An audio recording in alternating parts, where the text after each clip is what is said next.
आज बनाउँदैछु तपाईहरुको फेभरेट वाइ वाइ सादेको इन जस्ट 2 मिनेट्समा बन्ने एकदमै टेस्टी छिटो र मिठो।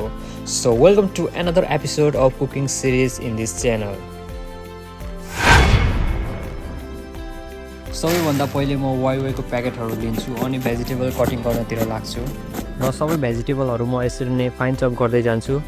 हेर्न सक्नुहुन्छ सबै मैले भेजिटेबलहरु चुटकीमै काट्दिसके। ओ माय गॉड, धनिया चाहिँ काटिएन, त्यही भएर मैले धनिया चाहिँ आफै चप गर्न थाले। धनिया काटिसकेपछि त्यसपछि मैले अरु सबै सब्जी फेरि मैले जादुले काटे चप चप चप।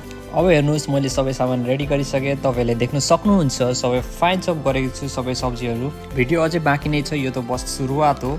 अब आउँछ real magic, it's mixing time. पहिले म चाउचाउलाई हाल्छु, त्यसपछि अघि काटेको सबै भेजिसलाई हाल्छु। हेर्न सक्नुहुन्छ तपाईले मैले हालेको कुकुम्बर, चिल्ली, धनिया, टमाटर सबलाई हाल्दिन्छु र त्यो सँगै निम्बुलाई पनि म मज्जाले निचारेर निम्बुको सबै जुस हाल्दिन्छु। थोरै तेल र वाइ वाइको मसला नि हाल्दिन्छु र उसिनेको आलु सँगसँगै चटपटा फ्लेभरको लागि म चाट मसला पनि थोरै डस्टिङ गरिदिन्छु। Thank you for 200 views on my last video. सबै इन्ग्रेडियन्ट्स हालिसकेपछि म चाउचाउलाई मज्जाले मिक्स गरिदिन्छु बोलमा स्पुनले र वाइ वाइ सादेको हाम्रो एकदम टेस्टी रेडी भइसकेको छ। त्यसपछि म बोलमा खनाउनतिर लाग्छु।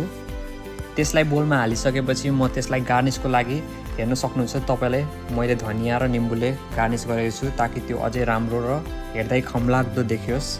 सो अमिलो पिरो सबै मिलेको एकदम स्पेशल वाइ वाइ सादेको रेडी भएको छ र यस्तै अरु भिडियोको लागि हाम्रो च्यानलसँग जोडिनुहोस् र don't forget to like, share and subscribe my channel. Thank you भन्दै म बिदा लिन चाहन्छु।